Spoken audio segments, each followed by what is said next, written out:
এবং বাউল আবুল সরকারকে গ্রেপ্তার করা হয়েছে। কিন্তু এই ঘটনাটা বিভিন্ন সময় ঘটছে। বাংলাদেশের শুরু থেকে পর্যন্ত অসংখ্য সময়, বিশেষ করে ব্লগার থেকে শুরু করে বিভিন্ন ব্যক্তি গোষ্ঠী আল্লাহ রাসূল সাল্লাল্লাহু এবং কোরআনকে নিয়ে বিভিন্ন সময়ে কুরুচিপূর্ণ বক্তব্য রেখেছে। যার ফলশ্রুতিতে বিভিন্ন ধরনের ঘটনা ঘটেছে। ব্লগার হত্যাকাণ্ড হয়েছে, তৌহিদি জনতা ফুঁসে উঠেছে, সরকার সেটাকে প্রোটেক্ট করতে গিয়ে বিভিন্ন ধরনের ঘটনা ঘটেছে। কিন্তু আমাদের দেশের আইনে এই ধর্মীয় অবমাননা করার কারণে যে শাস্তির বিধান রাখা হয়েছে সেটা বাংলাদেশ দণ্ডবিধিতে বলা হয়েছে মাত্র 2 বছর, এবং সিকিউরিটি অ্যাক্টে সাইবার নিরাপত্তা আইন নতুন যেটা 2025 সালে যে অ্যামেন্ডমেন্ট করা হয়েছে সেখানেও 2 বছর রাখা হয়েছে, যেটা আগে 7 বছর ছিল, সেটা এই বছর অ্যামেন্ডমেন্ট করে 2 বছর রাখা হয়েছে। তো পৃথিবীর বিভিন্ন দেশে, বিশেষ করে মুসলিম প্রধান দেশগুলোতে আমরা সেই ডকুমেন্টসগুলো কোর্টকে দেখিয়েছি যে আমরা এই বিভিন্ন দেশে মুসলিম প্রধান দেশগুলোতে ব্লাসফেমি নামে একটা আইন আছে, যেটাতে আল্লাহ রাসূল সাল্লাল্লাহু এবং কোরআনকে অবমাননা করার কারণে সর্বোচ্চ শাস্তির বিধান আছে।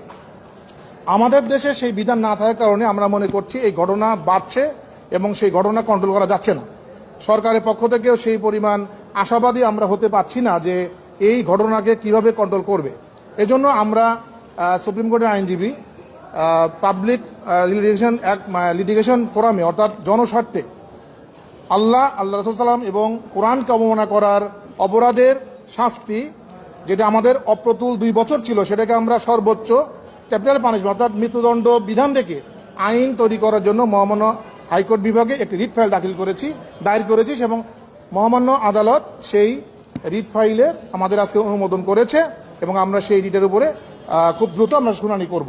আমরা বিশ্বাস করি এবং আশা করি যে মহামান্য আদালত আল্লাহ রাসূল সাল্লাল্লাহু এবং কোরআনকে অবমাননা করার অপরাধের মতো একটা গুরুত্বপূর্ণ অপরাধে শুধুমাত্র 2 বছর নয়, সর্বোচ্চ শাস্তি বিধান রেখে আইন পাশ করার ক্ষেত্রে সরকারকে নির্দেশনা দিবেন। আপনারা জানেন যে আমাদের দেশে রাজনৈতিক বিভিন্ন ব্যক্তিবর্গকে তাদের নামে কোনো কিছু বলা হলে সেটার শাস্তির বিধান অনেক বেশি, কিন্তু আল্লাহ রাসূল সাল্লাল্লাহু কোরআন এবং ইসলাম সম্পর্কে যদি কখনো কুরুচিপূর্ণ বক্তব্য রাখা হয় বা লেখালেখি করা হয় সোশ্যাল মিডিয়াতে, তার সাজা সর্বোচ্চ 2 বছর। সেটা আমাদের মুসলিম সমাজের সাধারণ জনগণ, তৌহিদি জনতা সেটা কোনোভাবেই বরদাস্ত করছে না এবং আমরা মনে করি সাজার বিধানটা যদি সর্বোচ্চ থাকা হয়, ক্যাপিটাল পানিশমেন্ট রাখা হয়, আমরা মনে করি এই অপরাধটা দিন দিন কমে আসবে।